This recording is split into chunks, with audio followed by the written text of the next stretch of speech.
अब बेटा बेशक अपनी वीडियोस आप बंद कर लें ताकि नेटवर्क का इश्यू ना रहे, आपके पास प्रॉपर मेरी आवाज भी आती रहे।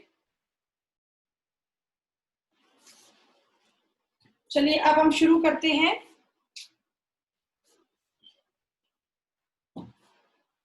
आज का टॉपिक है हमारा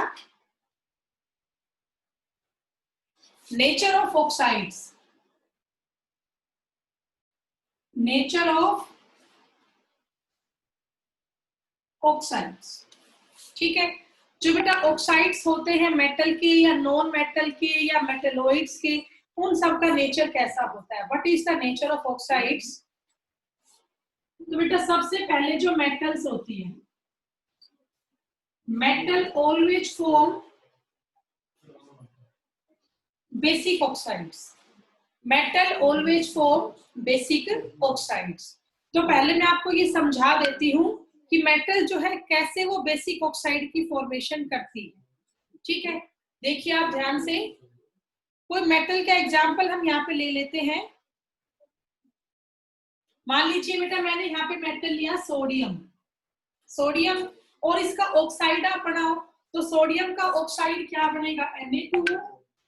सोडियम का ऑक्साइड क्या बनेगा बेटा, Na2O बनेगा, सबको पता है सोडियम ऑक्साइड। ऐसे मैग्नीशियम भी एक मेटल है, तो मैग्नीशियम का ऑक्साइड क्या बनेगा, MgO। सोडियम ऑक्साइड हुआ, मैग्नीशियम ऑक्साइड हुआ। अब हम कह रहे हैं इनका नेचर बेसिक है, तो हम ये प्रूफ तो करें कि इनका बेसिक नेचर कैसे है। तो हम इन दोनों की रिएक्शन यहाँ पे कर देते हैं H2O के साथ। तो जब आप मेटल ऑक्साइड्स को वाटर में डालते हो, डिजोल्व करते हो, तो यहाँ पर वाटर सोल्यूबल बेस मतलब एल्कली की फॉर्मेशन होती है। यहाँ बेटा water soluble base means alkali की फॉर्मेशन होती है। अब वो कैसे होगी आप देखिए, हमने लिया Na2O प्लस H2O, इन दोनों से क्या बन जाएगा, 2 mole of NaOH, 2 mole of NaOH। तो यहाँ पे समझ में आया ना बेटा आपको, 2 मोल बने NaOH के, ठीक है। NaOH sodium hydroxide water soluble base alkali होता है ये। सेकंड एग्जांपल देखिए, MgO प्लस H2O, इससे क्या बन जाएगा, MgOH की होल ट्वाइस मैग्नीशियम हाइड्रोक्साइड। तो आप बेटा देख पा रहे हो इन दोनों एग्जांपल्स में मेटल का ऑक्साइड जब वाटर से रिएक्शन शो कर रहा है तो बेस की फॉर्मेशन शो कर रहा है, बेस बन रहा है, वाटर सोल्यूबल बेस एल्कली यहाँ पे बन रहे हैं। तो इसी से प्रूफ होता है कि जो मेटल्स है they form basic oxide, metal form basic oxide, ठीक है। चलिए अब इसके बाद बेटा ये आपको समझ में आ गया होगा, साथ साथ नोट डाउन भी करता रहे अपना यहाँ पे आप। तो मेटल जो है इट फॉर्म बेसिक ऑक्साइड्स। अब इसके बाद आगे हम पढ़ेंगे नॉन मेटल्स के बारे में। सेकंड है हमारा अबाउट नॉन मेटल्स।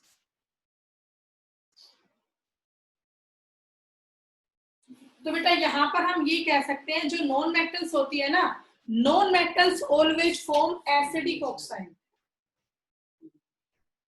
बेटा नॉन मेटल के ऑक्साइड्स हमेशा कैसे होते हैं, एसिडिक होते हैं। Oxide of non metal are always acidic. अब इस बात को प्रूफ तो करें कि मेटल ऑक्साइड बेसिक कैसे थे और नॉन मेटल ऑक्साइड एसिडिक कैसे है। तो हम कोई एग्जांपल लेते हैं नॉन मेटल के ऑक्साइड का। जैसे मान लो बेटा मैंने यहाँ पे ले लिया CO2। आपको पता है कार्बन एक नॉन मेटल है, carbon is a non metal, इसका ऑक्साइड क्या बन गया, CO2, ठीक है। ऐसे मैं ले लू सल्फर का ऑक्साइड, सल्फर भी एक नॉन मेटल है, तो मैंने यहाँ पे ले लिया SO2, सल्फर का ऑक्साइड है। सल्फर SO3 भी बनाता है, तो मैंने दोनों ऑक्साइड लिए, सल्फर के SO2 भी ले लिया और SO3 भी ले लिया। बेटा किसी भी बच्चे को जहां भी डाउट हो ना, then please raise your hand, okay. अपने डाउट्स आप लोग जरूर पूछें मुझसे। तो हमने ये लिया कार्बन का ऑक्साइड CO2 हो गया, सल्फर के 2 ऑक्साइड होते हैं SO2 एंड SO3, दोनों मैंने बना लिए। अब ये सारे नॉन मेटल है, कार्बन हुआ, सल्फर हुआ, तो हमें ये प्रूफ करना है जो ऑक्साइड्स है नॉन मेटल के they are acidic in nature. तो प्रूफ कैसे करेंगे, तो आप इनकी रिएक्शन अब करो H2O के साथ, CO2 plus H2O, SO2 plus H2O, SO3 plus H2O। तो जब आप इन सबकी रिएक्शन H2O के साथ करेंगे तो वहां पर किसकी फॉर्मेशन होगी, आप देखिए CO2 प्लस H2O क्या बनेगा, H2CO3। क्या बना बेटा, H2CO3। H2CO3 का नाम क्या होता है, कार्बोनिक एसिड। भाई H2CO3 का नाम क्या होता है? Carbonic acid. तो यहाँ पर एसिड की फॉर्मेशन हुई ना, किसकी फॉर्मेशन हुई? एसिड की। सेकंड एग्जांपल देखो, SO2 प्लस H2O, इन दोनों से क्या बना? H2SO3। H2SO3, H2SO3 का नाम बेटा पूरा बैलेंस तो है ना ये। H2SO3 का नाम क्या होता है? Sulphurous acid. H2SO3 is sulphurous acid. ऐसे ही SO3 प्लस H2O, इन दोनों से क्या बना? H2SO4, पूरा बैलेंस है ये भी, तो इसका नाम हुआ सल्फ्यूरिक एसिड। तो अब आप लोग बेटा शायद यहाँ पे समझ गए होंगे, जब हमने ऑक्साइड्स लिए हैं नॉन मेटल के, और जब ऑक्साइड्स ऑफ नॉन मेटल है वाटर से रिएक्शन शो कर रहे हैं, तो इन सब में एसिड की फॉर्मेशन हो रही है, इन सभी में एसिड की फॉर्मेशन हो रही है। That's why they form acidic oxides. तो बेटा अगर आपको ये बात समझ में आ गई है, then please show me your thumb impression. किसी बच्चे का कोई डाउट है तो please raise your hand. Okay, Priya, Sargam, Yash, Sachin, Aryan, Sonakshi, Amit, Antim, very good बेटा, ऋतिक। चलिए अब आगे करें। तो नोट डाउन आपने कर लिया होगा ये बेटा, प्लीज अपनी नोटबुक बना लो, आप सभी नोट डाउन किया करो डेली। तो अब इसके बाद थर्ड हम करेंगे, मेटल के ऑक्साइड्स हमारे हो गए बेसिक होते हैं, नॉन मेटल ऑक्साइड हमारा हो गया एसिडिक होता है। अब थर्ड हम पढ़ेंगे न्यूट्रल ऑक्साइड्स। न्यूट्रल से पहले एम्फोटेरिक पढ़ लेते हैं। चलो, तो थर्ड है हमारा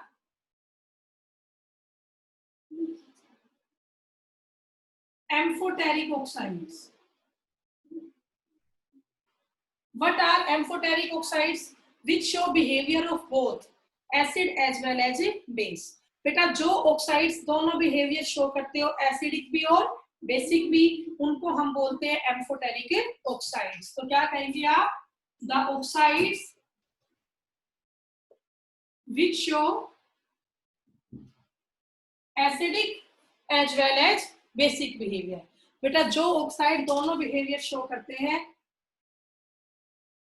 एसिडिक भी और बेसिक भी, उसी को हम बोलते हैं एम्फोटेरिक ऑक्साइड्स। ठीक है, फॉर एग्जांपल देखिए, जैसे BeO है, बेरिलियम ऑक्साइड।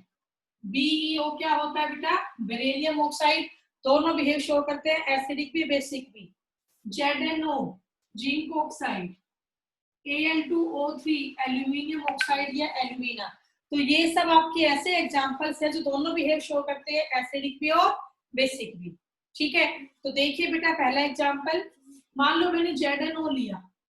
क्या लिया? ZnO, और इसकी रिएक्शन मैंने कर दी HCl के साथ।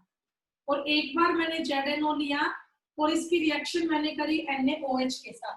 बेटा 10th क्लास में थी ये रिएक्शन, अगर आपको ध्यान हो ना, तो 10th में था ये टॉपिक आपका। तो देखिए अब ध्यान से क्या बनेगा, ZnO प्लस HCl, यहाँ 2 मोल कर 2 HCl के, तो ये बना ZnCl2 प्लस में क्या निकला? H2O। और सेकंड देखिए ZnO प्लस NaOH, तो यहाँ 2 मोल करते हैं NaOH के, ये बनेगा Na2ZnO2 प्लस में क्या निकल गया? H2O। तो मैंने यहाँ पे दो एग्जांपल लिखे, एक में ZnO रिएक्ट कर रहा है HCl के साथ, तो ZnCl2 बन रहा है, प्लस में H2O निकल रहा है। और एक में ZnO रिएक्ट कर रहा है NaOH के साथ, तो Na2ZnO2 बन रहा है, प्लस में H2O निकल रहा है। अब मैं आपको ये बता दूं, Na2ZnO2 का नाम क्या होता है? Sodium zincate. सोडियम जिंकेट बेटा। ठीक है, अब आप ये देखिए HCl क्या होता है? एसिड। आप सबको पता है ना HCl क्या है? एक एसिड है ना, हाइड्रोक्लोरिक एसिड। तो अगर यहाँ पर HCl है एसिड, तो ZnO को यहाँ क्या बनना पड़ेगा? बेस। तभी तो एसिड प्लस बेस से क्या बनेगा? सॉल्ट एंड वाटर बनेगा। यहाँ ये सॉल्ट बन रहा है, ZnCl2 प्लस वाटर निकल रहा है। ये कौन सी रिएक्शन है बेटा? न्यूट्रलाइजेशन। ये रिएक्शन कौन सी है आपकी? न्यूट्रलाइजेशन है। समझ में आ गया आपको? बेस प्लस एसिड से बन गया सॉल्ट प्लस वाटर। अब आप सबको पता है NaOH क्या होता है? बेस। तो अब अगर NaOH यहाँ पे बेस है, तो फिर ZnO यहाँ पे क्या होगा, एसिड होगा। अगर बेटा NaOH बेस है तो ZnO क्या होगा, एसिड होगा। तो आप खुद देख पा रहे हो मैंने दो रिएक्शन लिखी है, एक में ZnO काम कर रहा है बेस का और एक में आपका ZnO काम कर रहा है एसिड का। ठीक है, एक में आपका जिंक ऑक्साइड है बेस, एक में आपका जिंक ऑक्साइड है एसिड। तो जो ऑक्साइड दोनों बिहेव शो करे, एसिड के भी एज वेल एज बेस के भी, उन्हीं को हम क्या बोलते हैं, they are called amphoteric oxides. अब आप सेम ऐसे ही रिएक्शन कर सकते हो Al2O3 के लिए, सेम ऐसे ही आपकी रिएक्शन हो सकती है BeO के लिए। ओके ठीक है बेटा, तो कर लेंगे ये टॉपिक। आप समझ में आया, बताइए मुझे, show me your thumb impression. Okay, very good, very good बेटा। दीपक बेटा समझ में नहीं आया, दीपक हो गया। अंतिम हिमांशु, बेटा मनीष, मनीष बेटा खुद को एक बार अनम्यूट करेंगे आप प्लीज, और अपने वीडियो ऑन करेंगे एक बार देखना है मुझे कौन सा बच्चा था जो देखा नहीं आज तक मैंने। मनीष बेटा एक बार अपनी वीडियो और ऑन करो।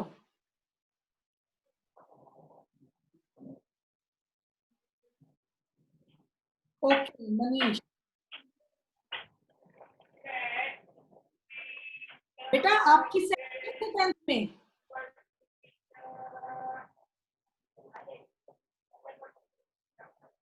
Manish you are new student और ओल्ड स्टूडेंट?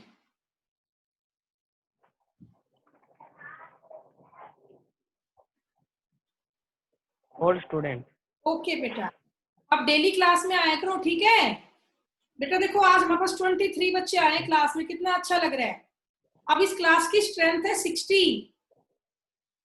अब वो 60 बच्चे आए तो पढ़ाने में इंटरेस्ट बने ना टीचर का भी, तो प्लीज सारे बच्चे डेली क्लास लिया करो बेटा, और अपने बाकी फ्रेंड्स को भी आप लोग बोला करो कि क्लास ले, क्योंकि अब तो ऑनलाइन ही पढ़ना है इस महीने तो पूरा आपको। तो प्लीज डेली अपनी क्लास अटेंड किया करो बेटा। 40 मिनट की क्लास है सारी आपकी। चलिए देखिए, अब आगे मैं इसको रब कर देती हूँ। तो हमने ये थर्ड किया एम्फोटेरिक ऑक्साइड। अब इसके बाद फोर्थ हमारा है neutral oxide. Fourth is neutral oxide.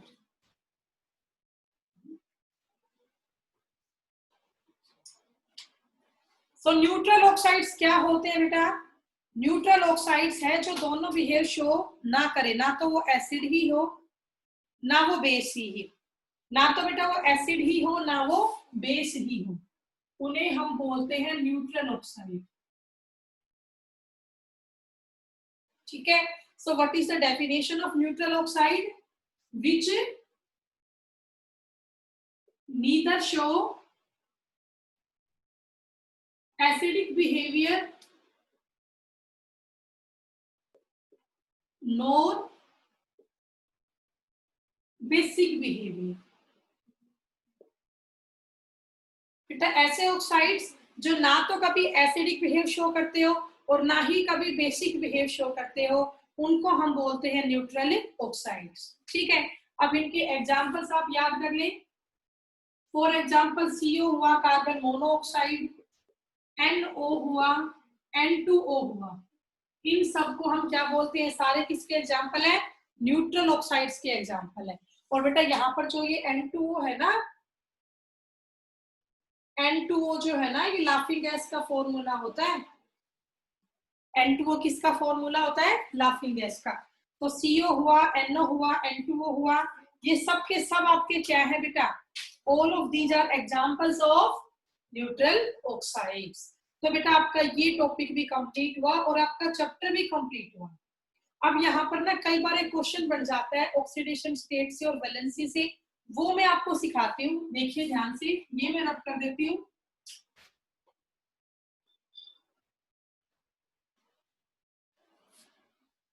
वो क्वेश्चन आपका क्या है, ध्यान से देखिए बेटा। दो टर्म आपको निकालनी है। ये एक कंपाउंड है, AlH2O6 + 3। आपसे इस कंपाउंड में ये पूछा है कि ऑक्सीडेशन स्टेट क्या है और कोवलेंसी क्या है। इस कंपाउंड में एल्यूमिनियम की ऑक्सीडेशन स्टेट क्या है और यहाँ पर एल्यूमिनियम की कोवलेंसी क्या है, आपको ये दो बातें बतानी है। तो बेटा बता दूं मैं आपको, जो ऑक्सीडेशन स्टेट होता है, it is the actual charge, it is the actual charge present at an atom, ठीक है। और कोवलेंसी क्या होती है? वैलेंसी तो होती है कंबाइनिंग कैपेसिटी ऑफ एलिमेंट, कि एक एलिमेंट की कितने एटम्स के साथ कंबाइन होने की कैपेसिटी है, वो तो होता है वैलेंसी। और अपनी कैपेसिटी से आगे जाके वो कितने बॉन्ड और बना सकता है, वो होती है उसकी कोवलेंसी।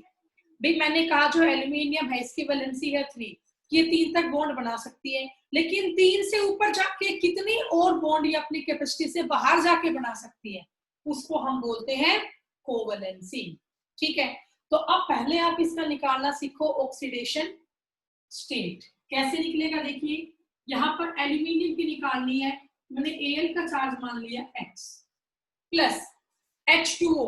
बेटा क्या H2O पे कोई चार्ज होता है पॉजिटिव नेगेटिव? कैसा भी नहीं ना, H2O तो खुद ही न्यूट्रल है, तो H2O का चार्ज तो क्या होता है 0। अब यहाँ पर कितनी H2O है बोलो 6, इंटू में 6 कर लिया इक्वल टू, अब ऊपर कोई चार्ज है यहाँ पर कितना +3, तो x + 0 क्या आया +3, तो यहाँ x कितना आया +3 आया। तो आप बता सकते हो यहाँ पर जो एल्यूमिनियम है उसकी ऑक्सीडेशन स्टेट कितनी हुई बेटा +3 हुई। अब आपसे ये पूछा है कि आप इस कंपाउंड की कोवलेंसी बताओ, किसकी कोवलेंसी कितनी हुई। तो कोवलेंसी होती है कि एल्यूमिनियम यहाँ पर मैक्सिमम कितने मॉलिक्यूल से कितने एटम्स के साथ बॉन्ड बना रहा है, उस चीज को हम बोलते हैं कोवलेंसी।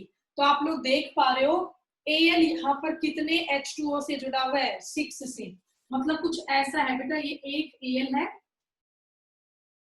और ये 6 H2O मॉलिक्यूल के साथ जुड़ा हुआ है, ठीक है। कुछ ऐसा है ना, ये ऊपर चार्ज क्या है 3 पॉजिटिव, तो इसकी कोवलेंसी कितनी हुई 6 हुई, इसकी कोवलेंसी कितनी हुई 6 का मतलब क्या है कि भाई जो एल्यूमिनियम है ना, या मैक्सिमम कितने बॉन्ड बना रहा है 6 बॉन्ड बनता है, तो यहाँ पे इसकी कोवलेंसी आपकी हुई 6। ओके, तो ये क्वेश्चन आप कर लेंगे ना, व्हाट इज ऑक्सीडेशन स्टेट, ये आपको निकालनी आ गई। आपको एल्यूमिनियम की निकालनी है ऑक्सीडेशन स्टेट, चार्ज वाटर का तो 0 होता है, तो डायरेक्ट इसका आंसर क्या आएगा Al का तो +3 आएगी ऑक्सीडेशन स्टेट। और कोवलेंसी क्या होता है, अपनी कैपेसिटी से बाहर जाके बॉन्ड बनाना, तो अपना कैपेसिटी तो इसकी 3 बॉन्ड बनाने की थी, बट बना रहे हैं यहाँ पे ये 6, तो इसकी कोवलेंसी कितनी है 6 है। ओके, तो आपको ये क्वेश्चन बेटा समझ में आ गया होगा, कर लेंगे, बताइए शो मी और थंब इंप्रेशन, आपको ये क्वेश्चन समझ में आया? ओके सोनाक्षी 1 मिनट बेटा।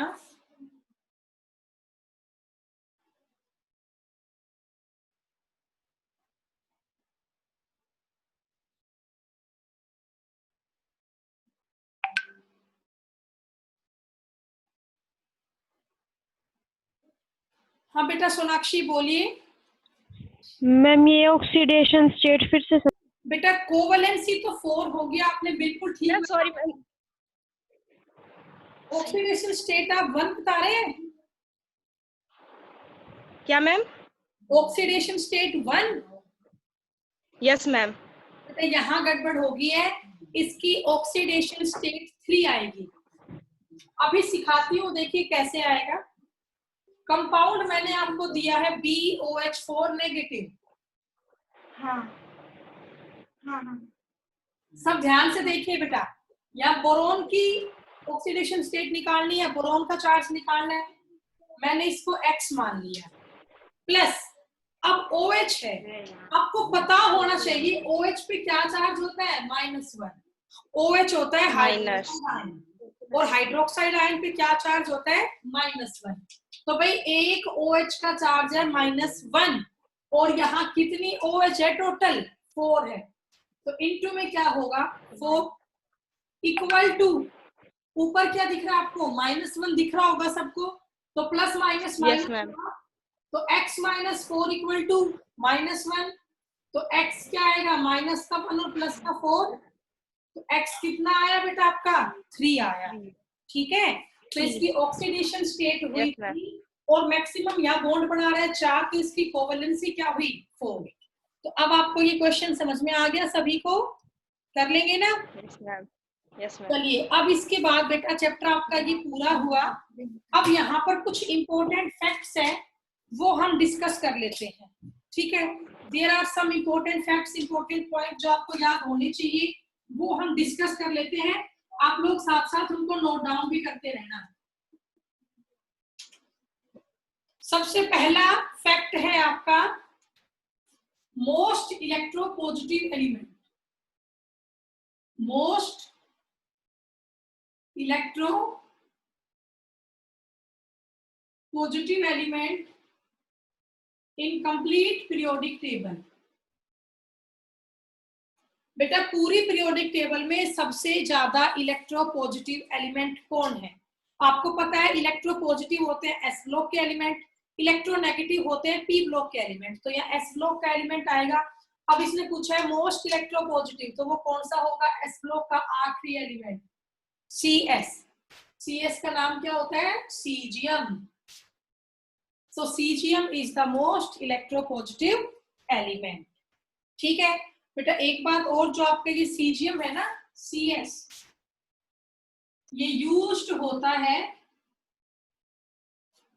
in photoelectric cells. It is used in a photoelectric cells. तो आपको पता होगा photoelectric cell क्या होती है भाई? फोटो मीन्स लाइट, लाइट की प्रेजेंस में क्या प्रोड्यूस हो? इलेक्ट्रिसिटी, उसी को हम बोलते हैं फोटो इलेक्ट्रिक सेल। ठीक है, अगला पॉइंट है इसके बाद last element of S block. S block में कौन आता है? Group number 1 and group number 2। Group number 1 का लास्ट एलिमेंट क्या है? Fr, francium. ठीक है, और ग्रुप नंबर 2 का क्या है? Ra, radium. ये दोनों ही एलिमेंट रेडियो एक्टिव है। ठीक है, एस ब्लॉक के जो आपके लास्ट एलिमेंट है ग्रुप नंबर 1 और 2 के, they are radioactive in nature. आपको पता है रेडियो एक्टिव का मतलब क्या होता है? Which emit harmful radiations, which emit harmful radiations. तो they are radioactive in nature.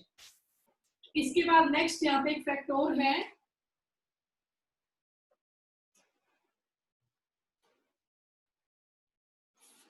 Most denser element. मतलब किस एलिमेंट की डेंसिटी सबसे ज्यादा है in the complete periodic table? In the complete periodic table which element is most denser? तो most denser element होता है इरिडियम, IR। इरिडियम क्या होता है बेटा? IR। और इसके बाद होता है ओस्मियम, ओस्मियम होता है OS। इरिडियम की सबसे ज्यादा डेंसिटी होती है, ठीक है, पूरी पीरियोडिक टेबल में। नेक्स्ट है बेस्ट कंडक्टर ऑफ इलेक्ट्रिसिटी। ये आपको भी पता है, सिल्वर। क्या है बेटा? सिल्वर है। ठीक है, इसके बाद नेक्स्ट आपका है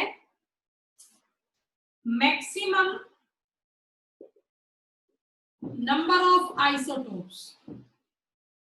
व्हाट आर आइसोटोप्स? ये तो आपको पता होगा। Isotopes are atom of same element. Isotopes are atom of same element, have same atomic number but different mass number. Atom of same element है, atomic number same होगा but mass number उनका different होगा। तो maximum number of isotopes कौन बनाता है? 3, Sn। जब पूरी पीरियोडिक टेबल में सबसे ज्यादा आइसोटोप्स किसके होते हैं? 3 के होते हैं, Sn की। कितने आइसोटोप्स? 10 आइसोटोप्स बनाता है आपका टीम यहाँ पे। ठीक है, इसके बाद बेटा नेक्स्ट आपका है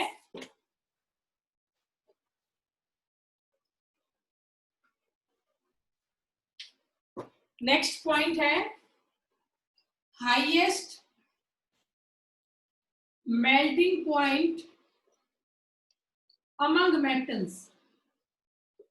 बेटा मेटल्स में सबसे हाई मेल्टिंग पॉइंट किसका होता है वो आपको पता भी होगा, 10th में पढ़ा होगा, टंगस्टन का W। टंगस्टन का सबसे हाई मेल्टिंग पॉइंट होता है, that's why it is used in the filament of electric bulb. ठीक है, और जो डायमंड होता है ना,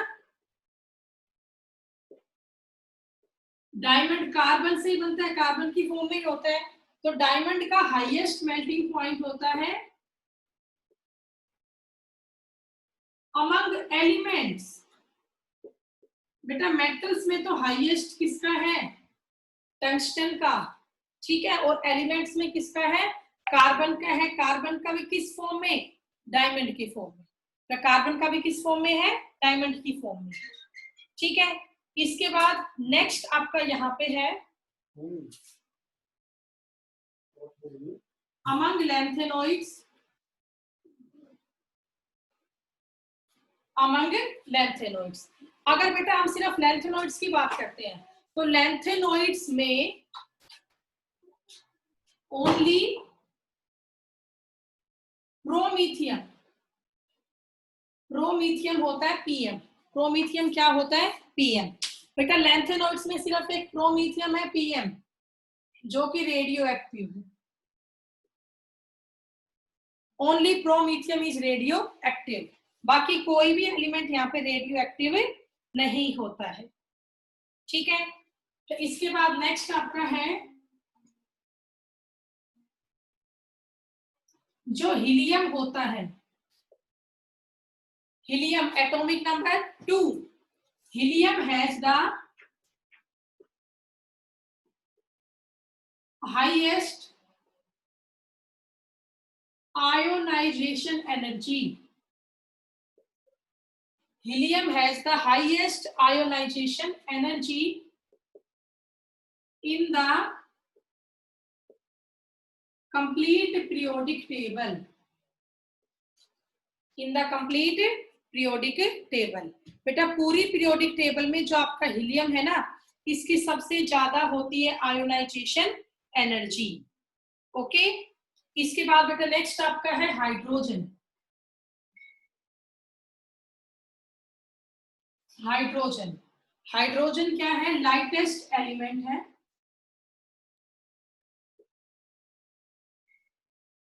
हाइड्रोजन क्या है बेटा, सबसे हल्का लाइटेस्ट एलिमेंट है। ओके, कर लेंगे बेटा। तो ये आपके कुछ इंपॉर्टेंट यहाँ पे फैक्ट्स थे। एक और बेटा, सेमीकंडक्टर जो है वो किसके बनते हैं, आपको पता है, सिलिकॉन। सिलिकॉन सबसे बढ़िया क्या है, सेमी कंडक्टर यूज होता है ना बेटा, सोलर प्लेट्स में, माइक्रोचिप्स में, इन सब में किसका यूज होता है, सिलिकॉन का यूज होता है। ओके, तो बेटा इसी के साथ आपका चैप्टर नंबर 3 कंप्लीट होता है। इसमें कोई भी टॉपिक हमारा पेंडिंग नहीं है, चैप्टर 3 हमने पूरा पढ़ लिया है। तो अब हम इस चैप्टर का एक टेस्ट लेंगे, ठीक है, क्योंकि आपके यूटी भी तो है अगले